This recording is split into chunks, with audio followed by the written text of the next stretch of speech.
Nice. Hello, everybody, and welcome. It's super exciting to have you all here today. My name is Megan. I am one of the teen staff here at the Eugene Public Library. So, of course, if you have any library questions while you're in this building, I'm happy to answer those for you. But really, the reason we're here is to celebrate young writers. And what better place to celebrate young writers than at your local public library? So I'm thrilled to welcome Wordcrafters and all of you here today to celebrate these young writers and to hear some of the amazing pieces of works that they've made. And maybe one day they will get to live on our shelves and on shelves on libraries all across the country. So without further ado, welcome Wordcrafters. Let's get this event started. Woo!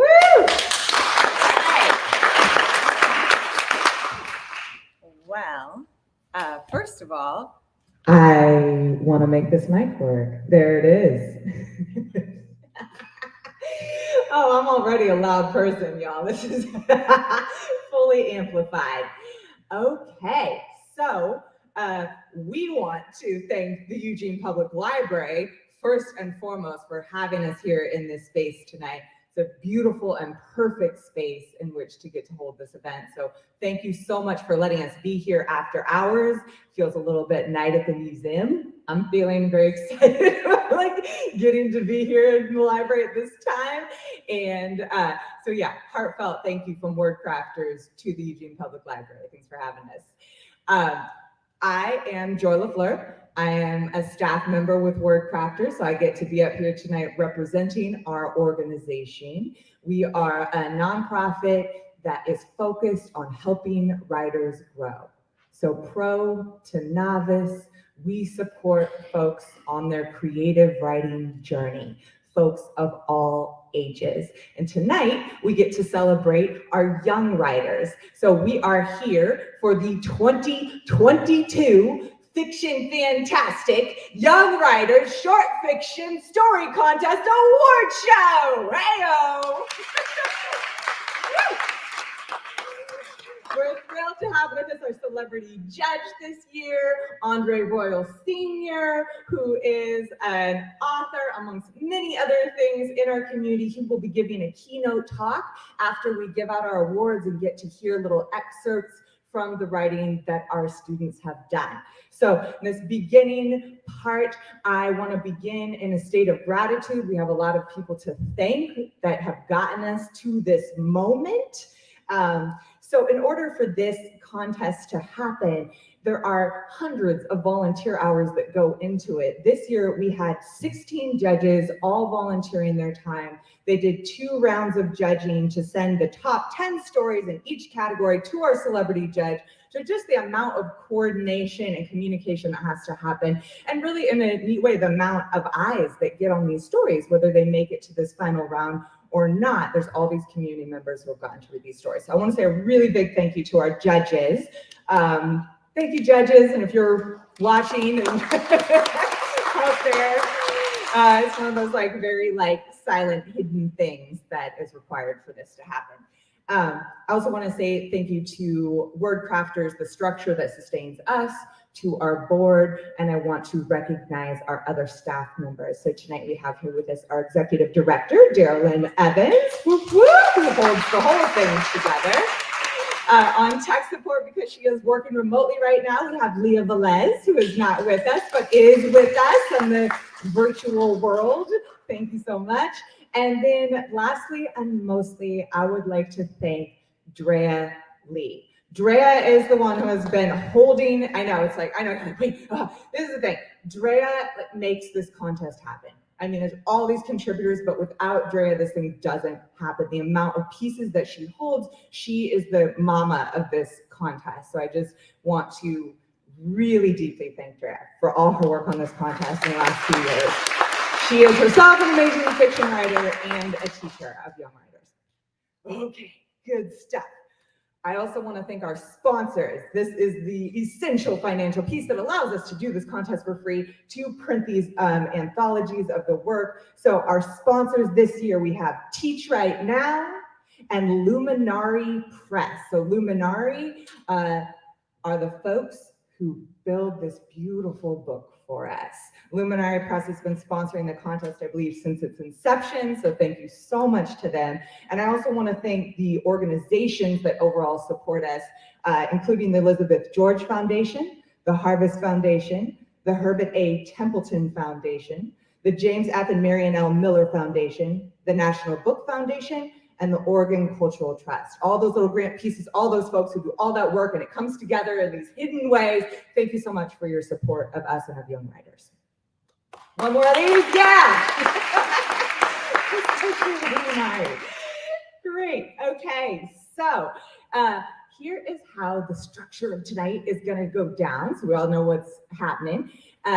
We are going to walk through the awards portion of our evening by welcoming up first our elementary school winners, one at a time, then our middle school winners, then our high school winners. When your name is called, young reader, I will welcome you to come up here and receive your certificate from our celebrity judge. This will create a photo opportunity for any families and folks in the crowd. And stand over here with your certificate. Give your people a moment to take that photo if they'd like to do that. And then you'll move on to the podium and the mic, and I will help you get set up to share the excerpt of your story that you're going to offer to us tonight. So young readers, let me see with a show of hands, who's ever been on a microphone before? Who has microphone comfort? All right, I got 3 people. Nice, nice. Okay, who's never used a microphone before? There's a whole bunch of in between there. Some people are like, I both have and haven't. So if this is your first time, or maybe multiple times using a microphone, it is often a little bit like intimidating or weird at first if you're not used to it. So I am very much here to assist you with it. Also, I want to point out in between each reader, and please help me if I forget, I'm going to wipe the microphone down with a sanitizing wipe just to make sure we're being as safe as possible between readers. So the thing with microphones, the most important thing is that it's a good height for your mouth. We're all different sizes, especially as we're growing, right? And I used to run a coach them, and you see this a lot. Someone comes up and they're like this, and then they're either not heard that well, or they spend the time going like this. So what we want to do is we want to just fit that mic right to where your mouth is, such that if it were pre-COVID, you might feel like you could lean in and give it a little kiss. Just a perfect mouth height. So we're gonna make sure I will help you adjust it, or you're welcome to do that yourself. It's just a simple untwist and twist, but I'll help you get it there. I know I'm taking a moment with this, but I promise you it's worth taking that moment before you share your words to just center yourself at the microphone. We're so excited to hear you. This is my favorite part of the night, is where we get to hear from our young readers. So, okay, are we ready? Are we ready to meet our folks? I always like doing that. That's my favorite part. Neat. Okay. And after you come up, receive your certificate, offer us your reading, you can go ahead and continue on this way. And our Wordcrafters staff over here will be handing you your copy of this winner's anthology, gift certificate, journal. All your goodies are over there waiting for you. So you can kind of just make a nice flowing arc this way, and we'll keep it going. Okay. So generally in each category, we have an honorable mention, 3rd place, 2nd place, 1st place. We have a couple anomalies this year. In our elementary school category, we had a tie for 2nd place. So rather than do honorable mention, we're going to start with 3rd place. So, celebrity judge Andre Boyle, who is our 3rd place winner in the elementary school category. All right, awarded 3rd place for their story, Dawn, that's the name of the story, is Zoe. Zoe, come on up. All right, Zoe.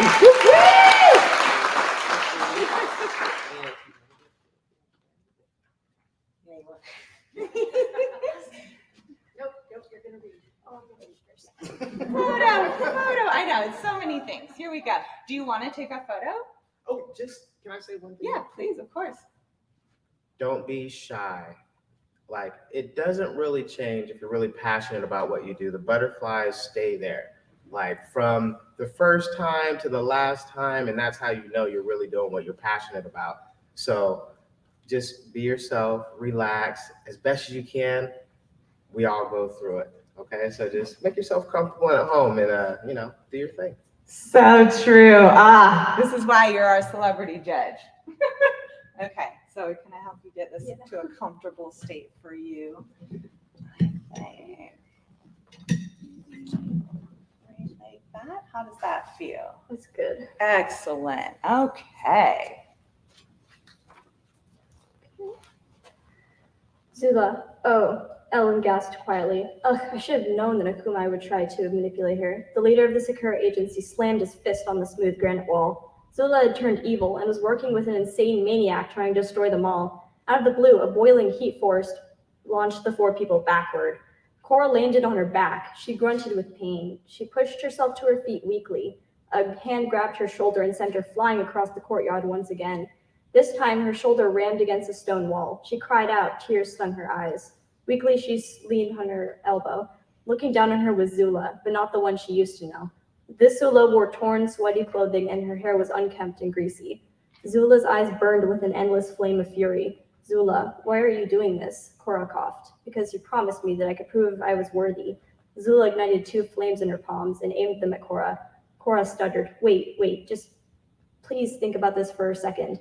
Would you really kill me? Us? Zula was silent for a moment, but not for long. I'd gladly see you burn if it means I won't be discarded ever again. You left me to die. A familiar voice sounded from the courtyard stairs. Hey, snap out of it, Zula. This is not who you really are. It was Ellen and Dawn. Just think, Dawn suggested. Who are you really? Cora chimed in. Remember when you said we would never part in friendship? Remember? Cora willed Zula to listen for a moment. Zula looked torn by 2 sides, to seek revenge or to stop the world from being destroyed. Suddenly, Dawn created a strong gust of wind that launched Zula to the far side of the courtyard. Ellen pounded the ground, and as Zula fell, a sharp, jagged rock protruded from the ground. A sharp cry from Zula turned into agonized gurgling. Dark blood flowed out of a gaping wound in her stomach. Zula coughed painfully, and more blood dripped out of her mouth. Zula slumped on the ground. Cora could see Zula's faint, shallow breathing. Ellen laid a hand on Cora's shoulder. She would have killed you. She's right, Cora. It was for the best. I know, Cora whispered, and then her face hardened with determination. I know. The 3 of them ran at a quick, purposeful pace to help their master defeat the Kumai once and for all. Woo! All right.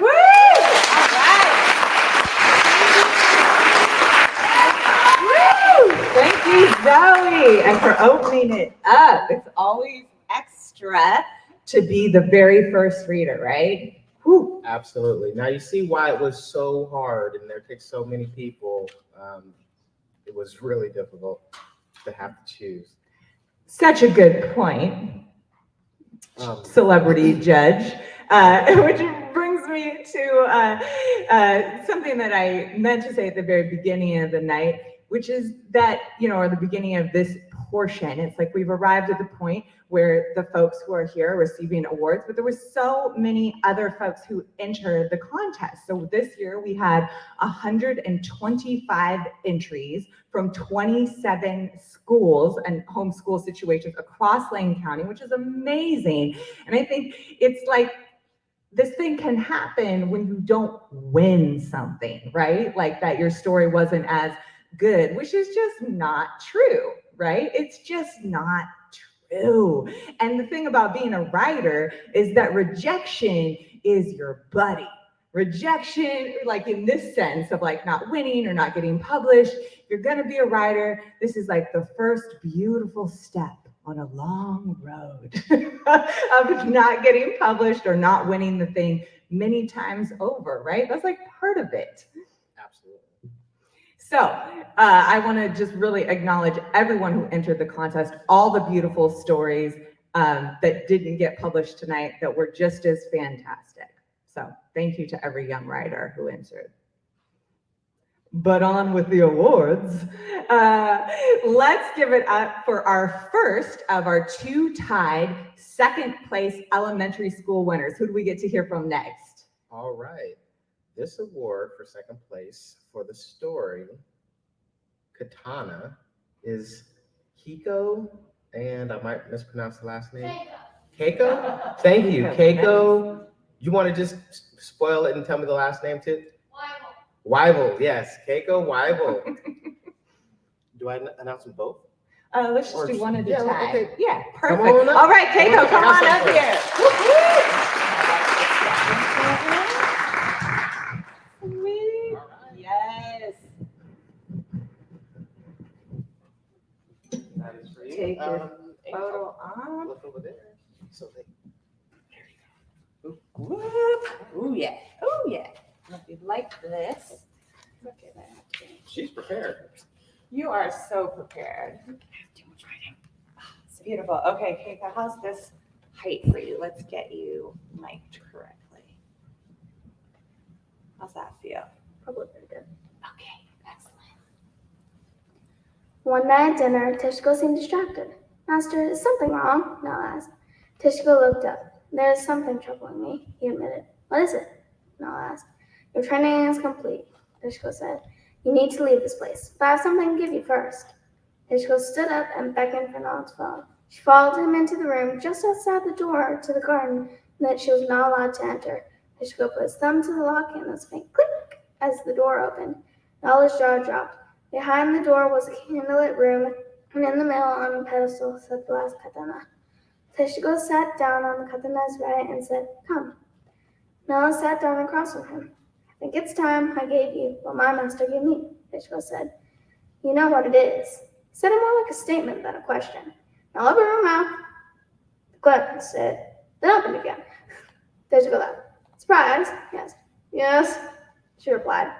Now I must warn you, Tishko began. This means you are no longer an apprentice. You will have to leave with this katana. I understand. Whenever you are ready, you can take it. Swear by the blood of your ancestors that you will keep it in the name of all things good. I swear by the blood of my ancestors that I will keep the last katana in the name of all things good. Now I felt a warmth spread up her arm and then through her body. It felt really good, like the warmth of the hut after being outside on a cool day. Tishko's voice cut through her thoughts. Get some rest. You're going to need it for the journey ahead of you. She had forgotten that she was leaving in the morning. That erased all the warmth from the contact. When she got up and went to her room. In the middle of the night, a reverberating crash echoed through the hut. Nell woke with a jolt and hit her head on the cabinet by her bed.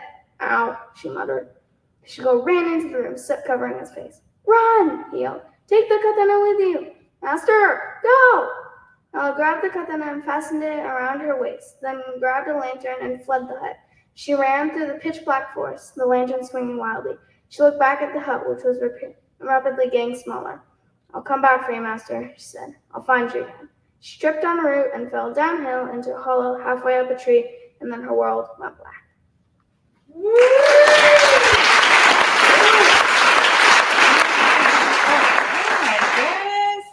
What an excellent reading. Great inflection. Such a cliffhanger. I don't know about y'all who are, friends, family, parents, teachers, educators who get to now read these whole stories after we just get enticed with these wonderful snippets. Yay. Okay. So second place winner in the elementary school category. Who do we get to applaud next? All right, for the second place winner in the elementary school category, we get to applaud for, help me out here, Emery. Is it Emery? Martin? Yes.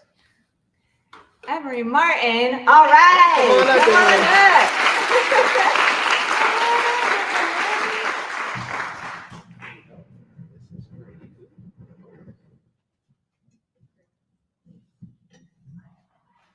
Okay, let's get your height here.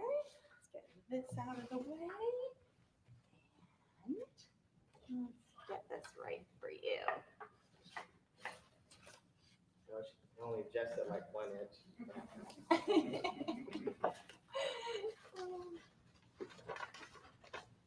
Excellent. Okay. Make sure you feel good.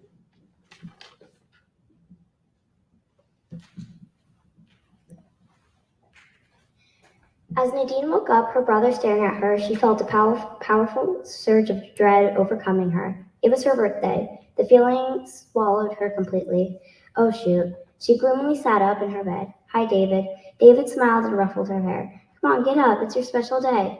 Nadine was mentally dripping with gloom and physically with sweat. 7 years to this day, Nadine's father crashed in a car crash. Days and days after that were filled with tears and depression. Nadine slipped on her blue slippers and she sighed deeply and went to the bathroom to do her morning routine.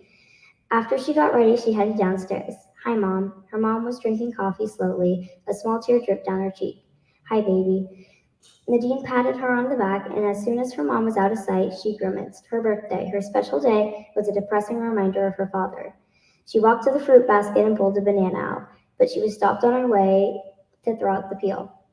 What, David? David pulled out a peculiar package from behind him. It was the size of a book. It was wrapped in yellow paper with blue speckles on it. The bow was gold, and the card was attached by a string. David, this is sweet, but David interrupted her. It's not for me. Mom and I are giving you our gifts at dinner after your party. Read the card. Then he dropped the package into her hands. You realize I have a banana in my hands, right? But he had already left. She scarfed down her banana as fast as she could and then checked the time. 7:26. All right, 4 more minutes till we go, she thought. She looked at the card. The paper looked old and the package was covered in dust of all kinds. She opened the card and read one word. Dad. She read the whole thing.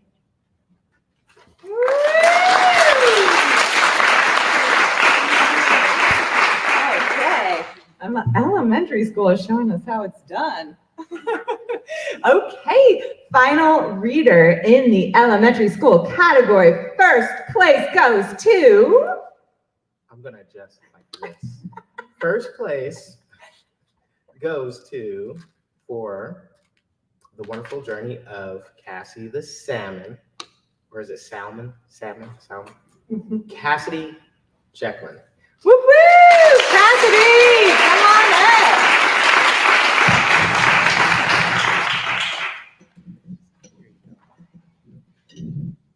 Sweet. Get your photo in there. Cool. Okay, Cassie, come on over here and let's get you feeling good. Oh, sorry.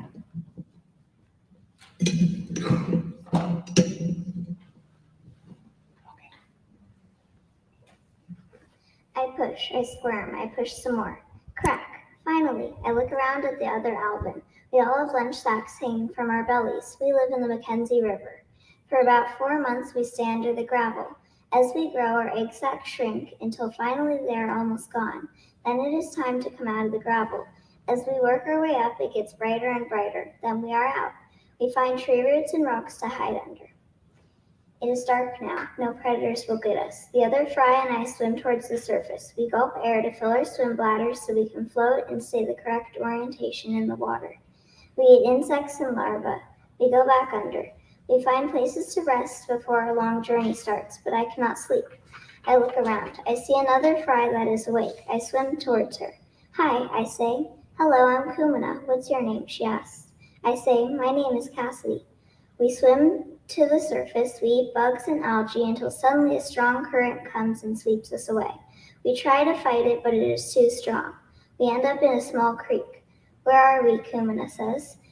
We swim upward. I don't know, but there are lots of bugs here, I say through a mouthful of algae. For about a year, we stay there eating insects until one day Kumina calls, watch out. Startled, I turn my head just in time to see a big fish coming up behind us. Quickly, I rush towards a small cave of rocks. It's dark in here. It's lonely. Where is Kumina? Kumina, I call. No answer. I look around. No Kumina. I can't believe she's really gone. We were such good friends. Sadly, slowly, I swim to a corner in the cave. I'm so tired I fall right asleep. I stay in the cave for a few more days, but I know I must go on. Woo!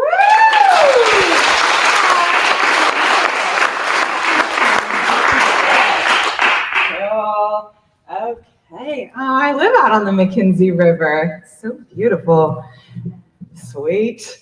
All right, we are moving on to the middle school categories, starting with our first honorable mention of the evening. So I'm sorry, I'm not helping. That's all right. You get to do the mic dance Righty, all night tighty, long. lefty, loosey. A little cardio. Good. Squats. Okay. So, who do we get to applaud for as our honorable mention in the middle school category? All right. This honorable mention is for the story Samantha. That's the name of the story. The certificate goes to Abby Ketchum. All right, Abby. Abby. Come on up. Yay. Wonderful. Great. And it's my understanding, Abby, that you're not going to read to us tonight, right? Cool. All right. Well, take a victory walk. Here we go. Love the math. Oh, rainbow math. Neat. Okay.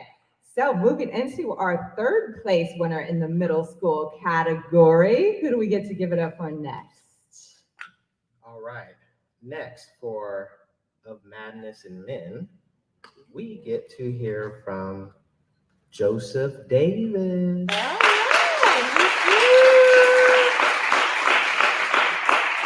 Yay. And so we are actually going to have my esteemed, thank you, Joseph. Yes, big applause for Joseph doing his victory walk.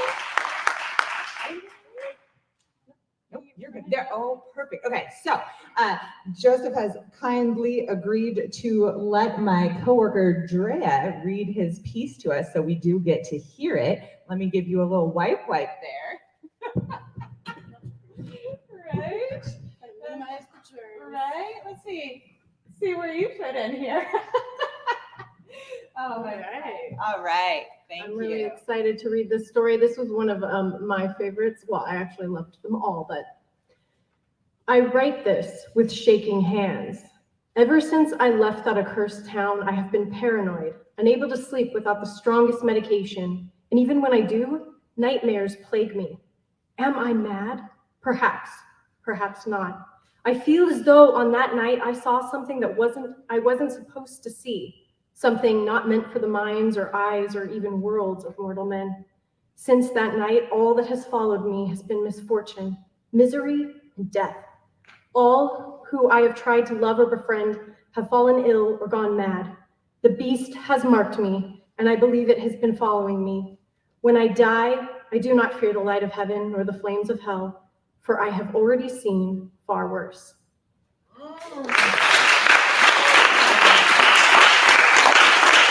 Yes. Ooh, nicely read. I would let you do my audiobook if I was cool enough to write stories. Okay, second place in the middle school category goes to... All right. Second place for the story, The Archer, is... Wait a minute. It's correct. It is? Okay. Abby Ketchum. Abby, come back up here and do a second victory lap. There we go. I thought it was a glitch in the matrix or Right? something. I was like, wait a minute. Fantastic, right? Yay. If you didn't get the good picture the first time, round two. Beautiful. So because our contest is so students can submit more than one story, and because our contest is judged blind, meaning we have no idea, the stories are just judged on their own, separate from their readers. And so we do sometimes have a young writer win in two categories, as we did this year. So we can sit in suspense to read Abby's stories until we get home with our little books and find out exactly why she won twice. Love some anticipation. Okay, speaking of which, our first place winner in the middle school category is... Our first place winner in the middle school category is, but first, for A Study of Grief, Jumai Ko. Am I pronouncing that right? Jumai? Jumi. Jumi, come on up here. Woo-hoo! All right, Jumi. And that's for you.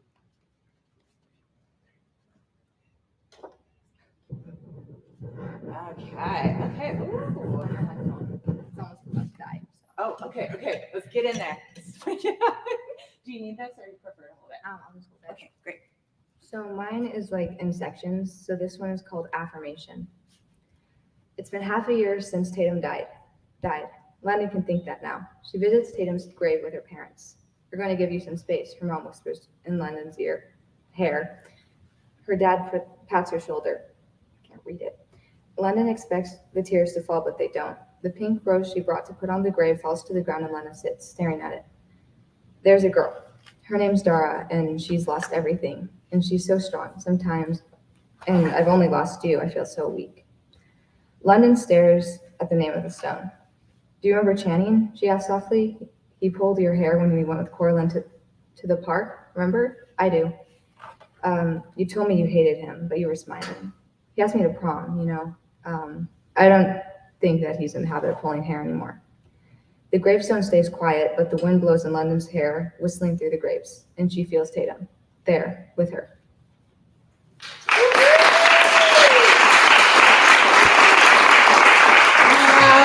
Thank you, Jimmy. I was just informed that this is not the first time that you have been a part of our contest, that you also were with us back in second grade.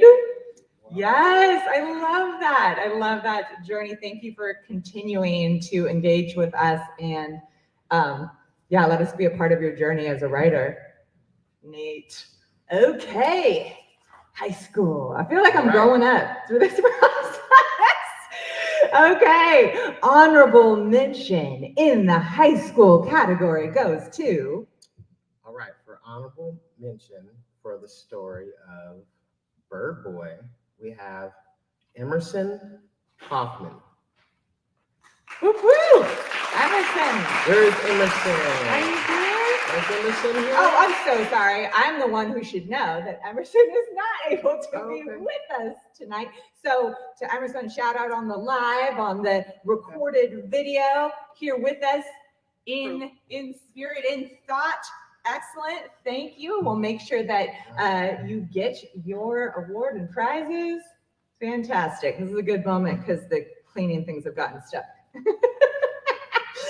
Oh, we're fancy. Okay. Third place in the high school category goes to. All right.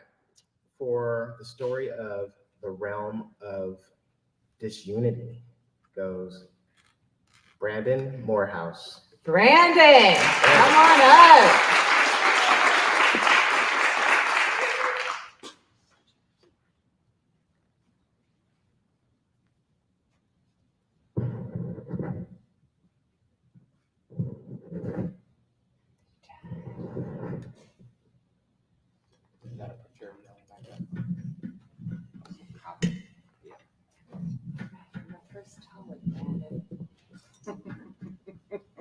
And get this out of your way. I'm gonna adjust that to your. Oh, you've got your phone as well? Yes. You feel good? Okay. That just right for you. It's out of your way. Cool. Perfect. I don't remember the last time I used a mic. All right, let's see. I began walking through what I thought to be the thinnest of the trees in the forest, hoping to see a better environment. Disappointingly, I only found more of the same. But then I heard something. The bushes rustled behind me, and then a soft, gentle whisper called me, "Are you lost?" I cautiously turned around and was slightly taken aback by who I saw. A woman, wearing a beautiful black ball gown, detailed purple streaks, stood by me, but she wore a mask. It was the mask Thalia, or the mask of comedy, and it covered her whole face, even where you should see her eyes or her mouth. "Are you?" She held out her gloved hand. I looked at her again. Her mask betrayed no emotion but happiness. I nodded. "Come with me." I took her hand and she walked me through the forest, with some innate sense of direction leading her. Looking through the trees, I suddenly realized we weren't alone. We were being followed by others in the same mask as the woman, but they carried weapons and wore armor that let no skin show. They leapt through the trees swiftly and silently, like the armor plating weighed nothing. A gasp escaped my lips when one of them made eye contact with me, the swivel of his head too smooth and too perfect. "Pay no attention to them," the woman whispered. They're here for when things go wrong. She hastened her walk. If I thought the soldiers were frightening, what threat could they be fighting?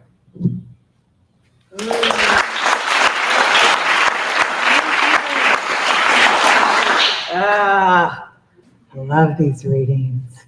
It's like a bunch of appetizers for story meals. Ah, there you go. Excellent. Okay, we've only got a couple of these left. In second place for the high school category, who do we get to applaud? All right, for second place for the story Habibi, this certificate goes to Sage Neto? There we go. All right, Sage, welcome. Woo-hoo.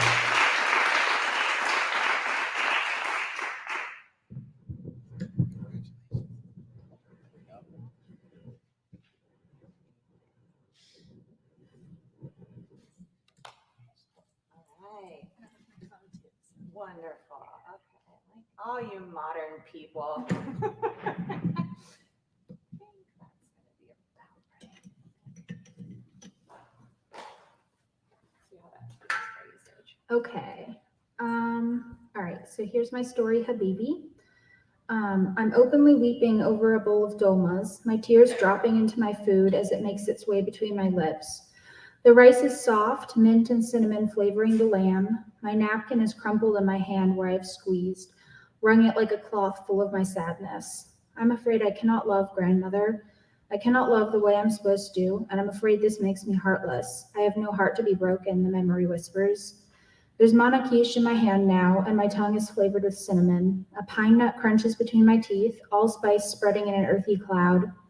It tastes like home, like darkness and firelight, voices raised in laughter and 1,000 more in grief.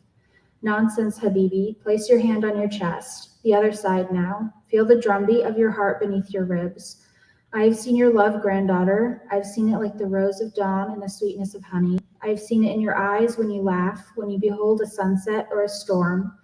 I've seen it in the way you smile when you think no one is looking, when you hum while you cook or braid your cousin's hair. I'm sobbing, my head in my hands, completely undone over a platter of manakish. My whole body feels warm, like with the scent of my tea and the memory of my teta's eyes, so full of certainty when she smiled at me. Dimly, I am aware of other people around me, of Azur and Ayman taking my dishes, replacing them once more. I'm not sure I should eat another bite. I'm not sure if I could, but I open my eyes once more, a need crouched behind my skull. When I look down, I see a single piece of knafe, golden brown and soaked in syrup. Sniffling, I pick up my fork. The sweet cheese soothes my throat as I swallow, the slight crunch of shredded dough fading as I chew. It tastes like joy and love and family. I've stopped sobbing, my breaths receding back into hiccups. The world feels clearer, narrowed down until it is just the booth in me. You are full of love, Habibi. Hon, have another baklava. Honik, do you see? Everything is going to be all right.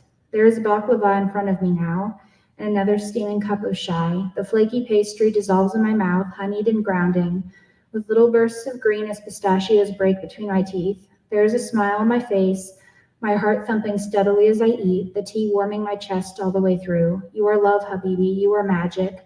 Your eyes, your smile, your laugh. You are enough just as you are. I eat until all that's left of is my mint tea, warm and yellow like the rays of the sun. I sip in a contented silence, glowing and golden in the aftermath of the storm. The woman returns, sliding into the booth opposite me. I am Amin, she says. What was that? I ask, completely forgetting how to be polite. Amin's eyes sparkle. Food is love. When you are hurting or tired, your feet take you to the place you most need to be. Our food is simply a mirror when you feel the most lost. It helps you remember what you have forgotten, what you need to get you through surviving so that you can discover how to live.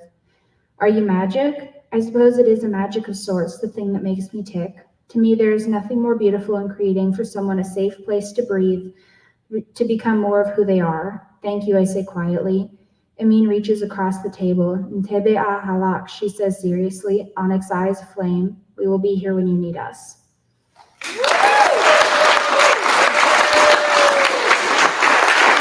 Thank you and congratulations, Dave. Another beautiful reading. I'm totally hungry now. Right? In your other secret life, I hear you're a chef. Some say. Okay. Lastly, we get to hear from our first place winner in the high school category, who is? All right. For first place for the story. Okay, this one I get to say it now. It kind of creeped me out a little bit. It was good. Countdown. For the story countdown is Maya Puff. All right, Maya. Woo-hoo!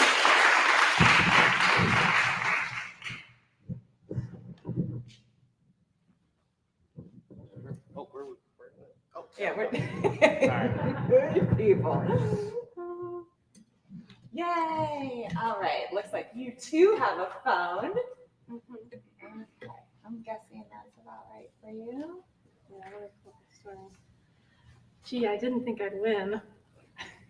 I didn't think I'd have to read last either.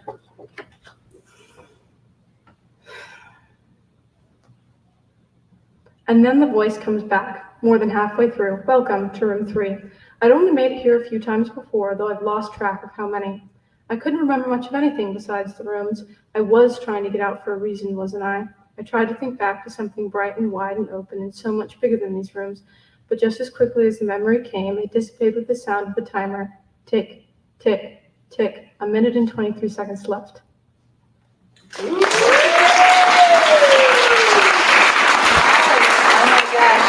What an excellent full-on cliffhanger.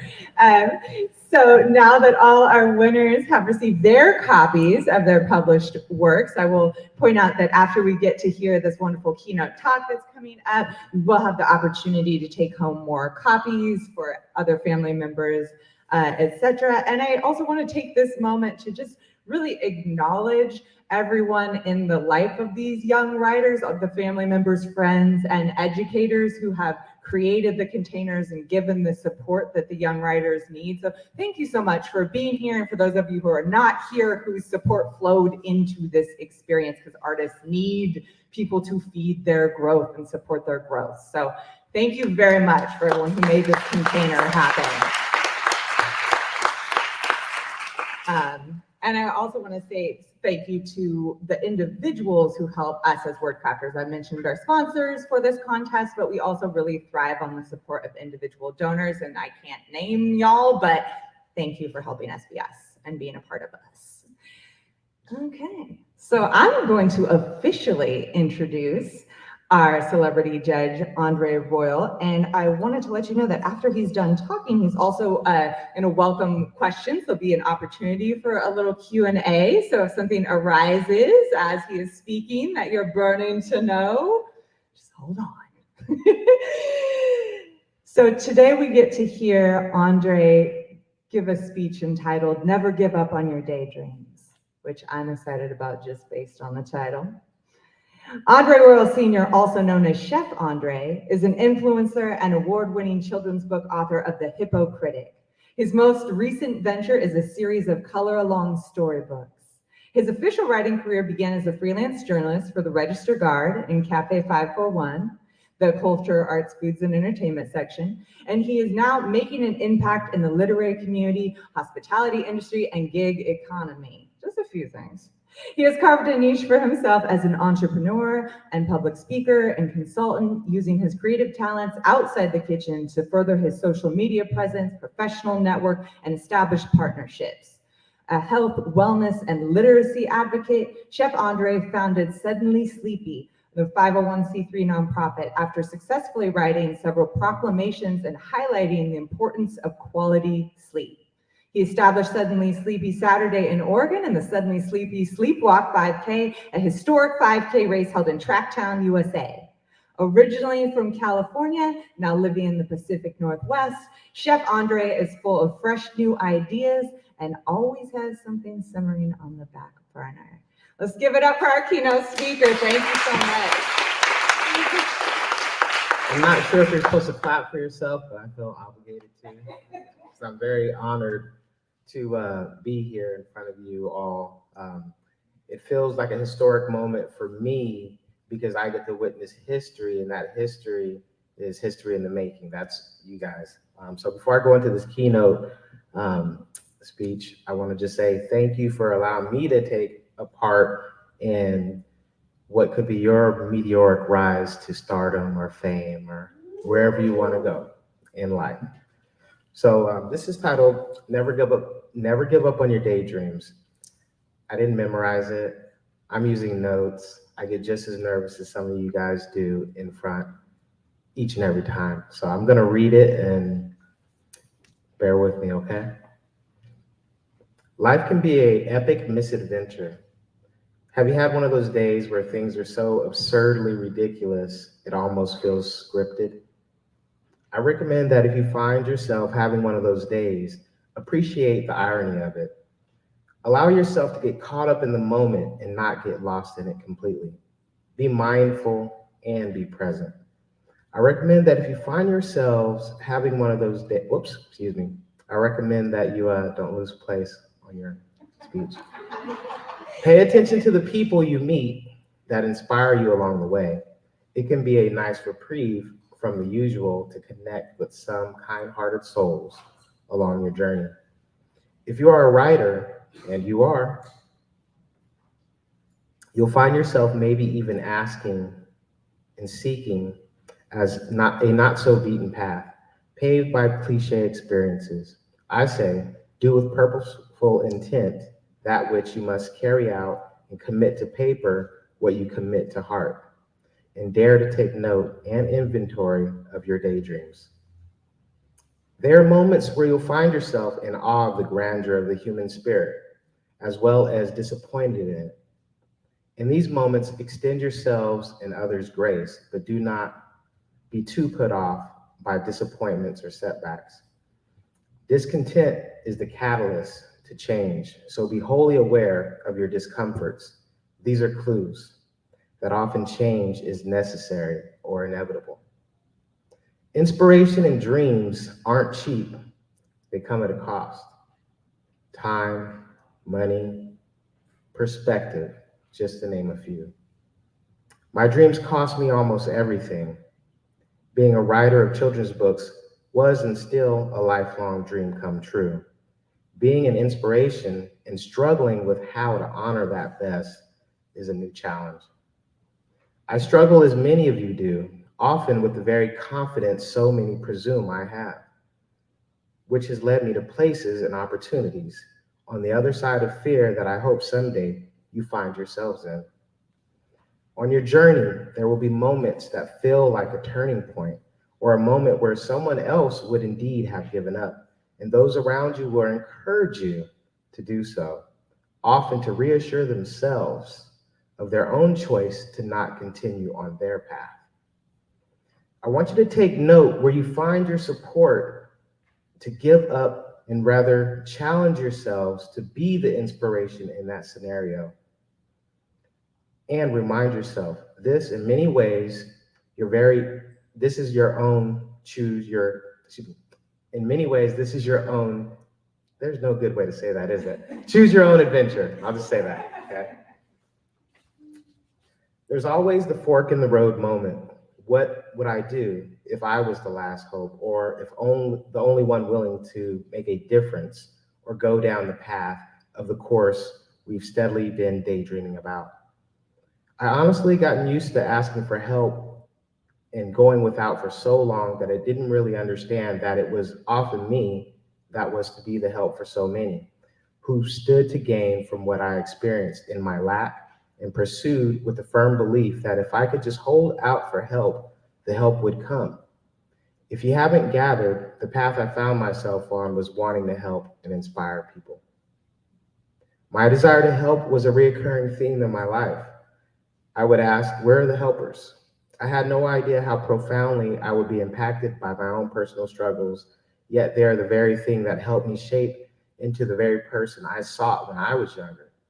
I felt a lot of mixed emotions in my earlier days about my purpose, my art, my writing, and my very own thoughts and ideas that seemed to not get the support they needed from those I was certain should at pivotal moments where giving up certainly would have felt like enough of a relief, and letting go would have felt like an accomplishment.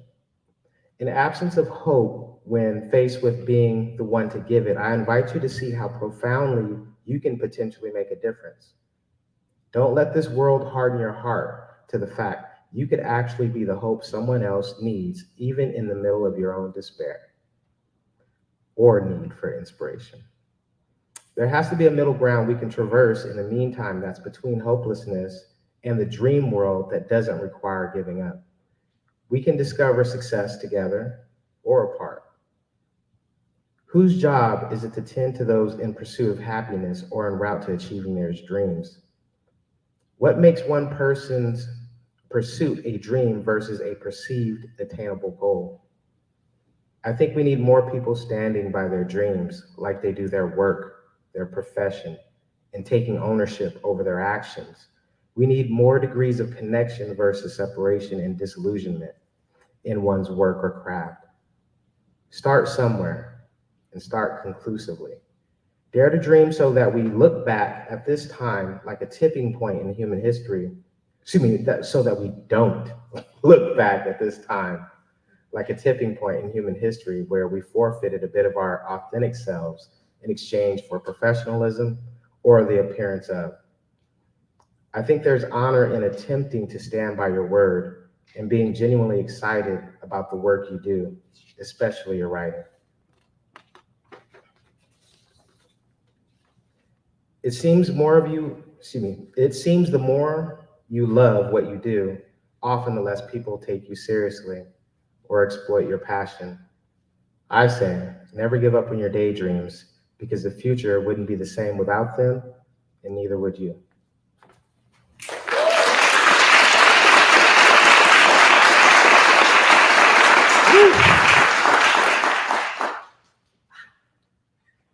That's why I wore this. And plus, a certain someone who isn't here and couldn't make it, they hate this outfit. So at every opportunity, I try to take as many photographs in it as possible. I was even in a magazine, and there was some sheep in the background, and it was a whole thing. So you can see me probably anywhere on the street, and it could range from this to incognito. All right, so I'd like to open it up for a little Q&A. If anyone has any questions, if you have some good, even gotcha questions, I mean, I may or may not answer them, but ask away. And I'll try to be as democratic as possible and point and, so show of hands, adults, kids, parents. Oh, go ahead. When did you start writing? Okay, so when I started writing, was very young. It started with things like poetry, AKA raps, things like that. I prefer to call it poetry, and when I started really, really writing and hoping to do something with it was when I got diagnosed with some health issues. And so I used it as a coping mechanism to kind of express what I was going through without having it to be so personal. And, I wrote poems and stories about characters that were going through things that I was having a hard time expressing without feeling like vulnerable. So it gave me an outlet to be expressive and not so exposed. So I hope that answers your question. Professionally, when I moved here and started writing for the Register Guard, it was a few years ago, right before the C word. Anybody else? Oh. What do you think is your favorite book?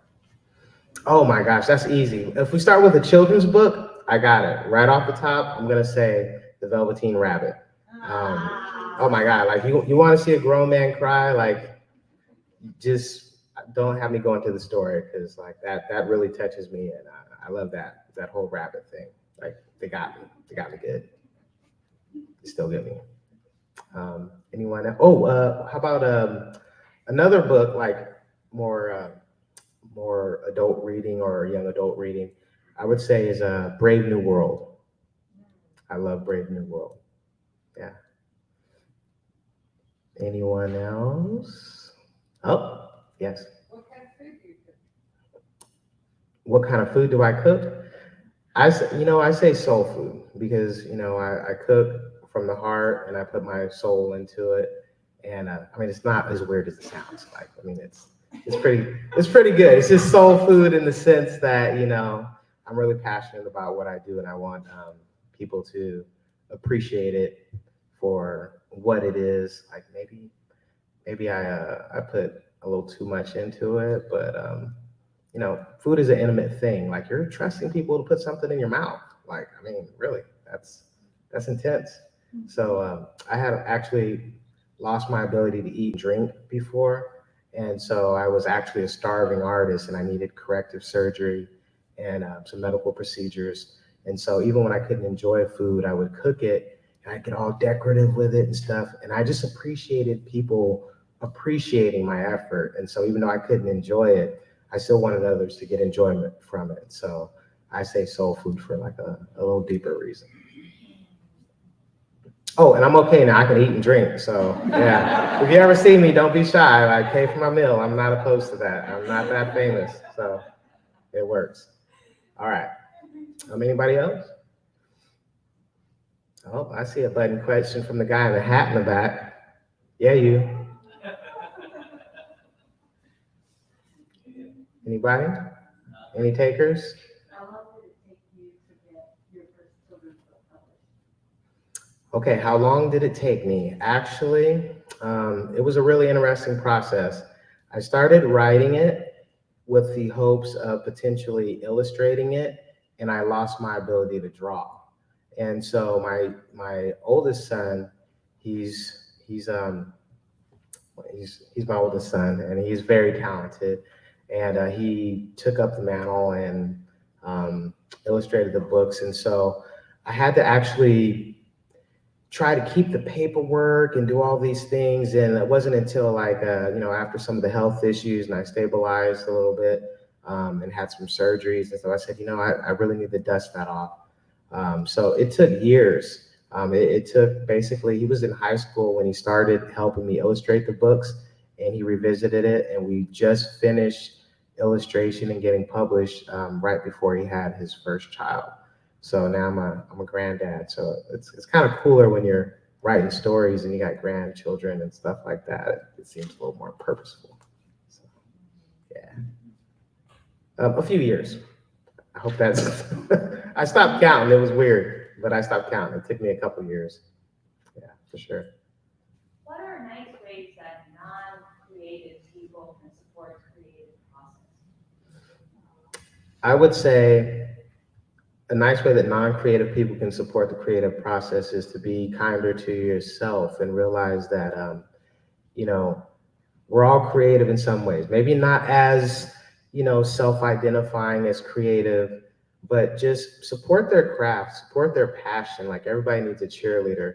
You wouldn't believe how many times I've showed up at some of the biggest points of my life alone without that emotional support. So I'd say emotional support. Oh, and definitely financial support because, there's some accessibility issues and, it costs money. Like, have anyone seen the price of ink? Like it rivals the price of gas right now.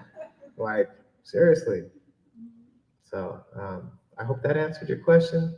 Support them how you best see fit, but also listen to how they're specifically asking for support. Like you'd be surprised how generous people are when they're totally ignoring exactly what you're saying. Like they want to give what they want to give, but take the person in consideration and what they're actually telling you. So that helps. Oh, hey. Oh, hello, Roshamar. What's your next big thing that you have going on? Oh man, there's a couple of them and they're kind of blurred together, but the World Games at the Riverfront Festival, I'm partnered with the Eugene Library, and I hear they're going to give out something like 1,000 books for the festival, and we're going to be debuting some new stuff in relation to one of the characters, having some fun meet and greet stuff. I'd say that's the next big thing, but they're all big, like I have my hands in a whole bunch of things. Like we just got a community garden. We're going to be doing some rural outreach and tying in some literacy and financial literacy stuff. And I might even cook something. I don't know. Yeah. have perhaps had the opportunity to have something you've done get rejected? And Oh, yeah. as fun as that is, how do you deal with that, get to that point of acceptance with that rejection on an emotional basis?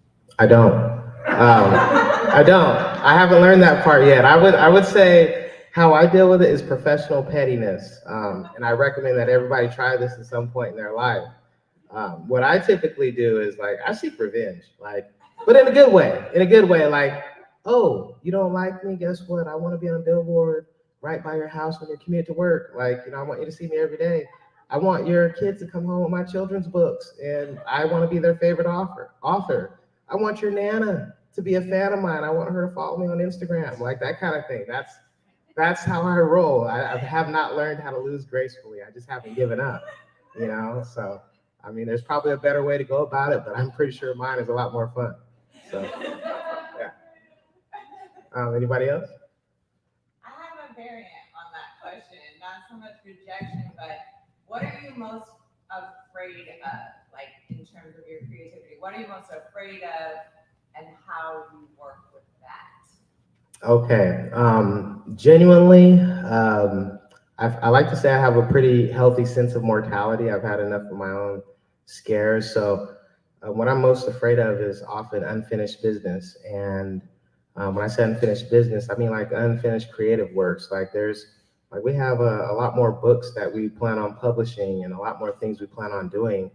And the idea of me not following through and completing those tasks, that's scary to me, because it's like, no matter how many books we sell or how much people warmly receive what we're doing, I'm always afraid if I'm not the one that's pushing it out there, that there's not going to be someone else who cares just as much or who's willing to go through the rigors that you don't see to keep pushing it forward.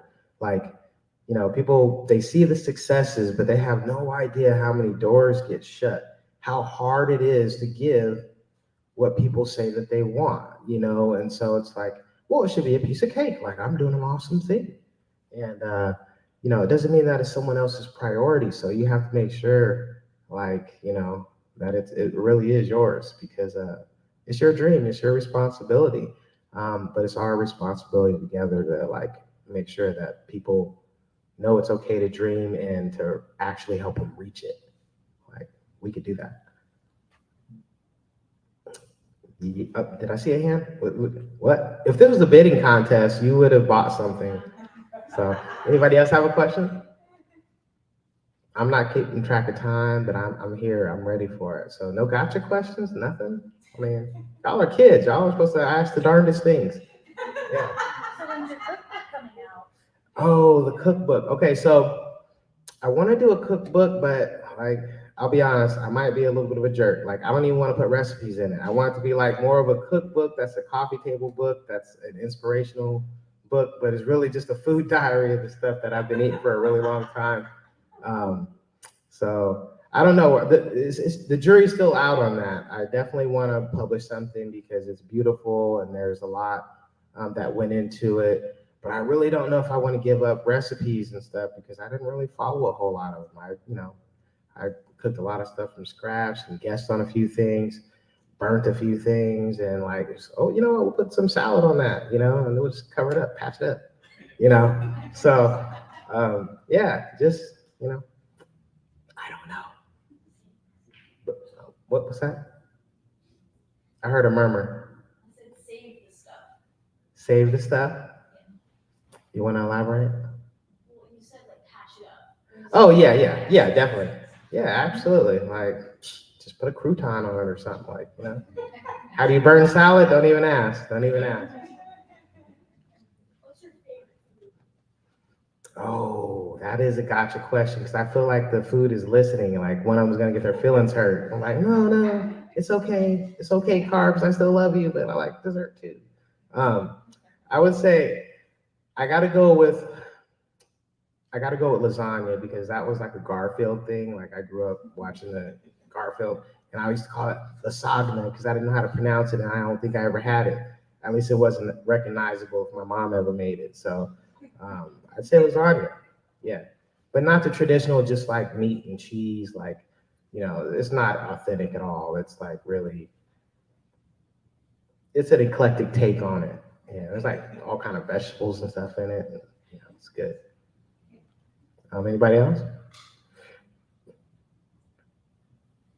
Any other questions? One more. Thank you. How did learning how to cook play into your creativity as an author? Okay, how did learning how to cook play into my creativity as an author? Learning how to cook and creativity kind of go hand in hand with me because I learned how to cook basically in the kitchen. Well, I mean, most people do, but I was meaning to say I learned how to draw in the kitchen for the most part. Like my mom would be cooking and like trying not to trip over me. I was like, here's some crayons or something, like get out of my way, and she couldn't like do anything but give me stuff to do in the kitchen. And eventually it was just like, all right, well, here's something else. Here's some paper. Then she had to get a second job to pay for the paper. And then the classes came for free because I would hang up my pictures at the library, and eventually an artist came in and said, who drew those pictures? I want to meet his parent. I'm assuming that that's, a him, but he looks really hungry. There's a lot of pictures of food. But anyhow, so I got my start in the library, in the kitchen, all that. It was just like one big, just a table, so kitchen table, library table, coffee table book, maybe. We'll see. Yeah. Thank you guys so much. I'm gonna bring her back up. You guys are such a fun class. Let's hear it for Andre Royal Sr. Thank you so much for all the hard work that you did on the contest for us this year. It's having to be the person who does it, judging the excellent submissions that we got for this contest. Again, it's a really hard job, in some ways an almost impossible job. And I want to reiterate that everyone who finished a story and turned it in, that is a win. Anyone who has ever, most of us, I'm not a fiction writer. I would be so proud of myself if I finished a whole story and turned it in. I'm just writing poems and saying them out of my mouth everywhere. So yeah, I really want to acknowledge everyone who submitted to this contest. Again, all our judges, thank you so much. And here's now that we're at the end of this event and this contest, you might be like, oh, it's over, but what if I want to write more? Well, I can say that we have this summer Wordcrafters. There's tons of opportunities, of course, at large, but Wordcrafters, we are offering for middle school students, we have a week-long Young Writers Camp. You can learn about that on your way out over here. We also have an ongoing book club for teens called Rainbow Reads that we'd love to share more info with you about. And yes, here is our Rainbow Reads facilitator in the back. Yay, thank you, Ben. Oh, yay. All right, thank you both. And let's see. What about next year? What if you're still a young writer next year and you'd like to enter this contest again? Well, let me tell you, it's going to begin all over again on October 1st. We're having a little bit of a different timeline this year. We're moving it up a little bit. And our theme for next year will be Enter the Imaginarium. Yay! So before we 100% end tonight, I want to say thank you again to the Eugene Public Library for having us here. And before you all disperse, young writers, could I ask everyone who has won tonight to come up to the front together for one final grand, glorious photo opportunity for all of your people. We can get all the young writers up here together. Come on up and let's all give ourselves one more round of applause for our beautiful work. Woo-hoo! Just put everybody right in front. So we're good, in front of the steps. Everybody, however you feel comfortable. We'll get Andre in there. Oh my goodness, they're also taller than me. All right, wait, no. Guys, get right here. Is that okay? All right. Everybody say eggplant. Are we getting feet? Because I would love to just like do one of these numbers. But that's not-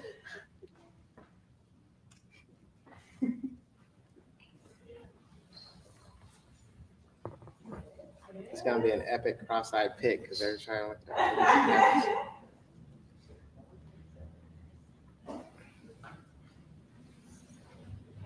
Yay! Yay! All right. Go for it. Hey. Come on.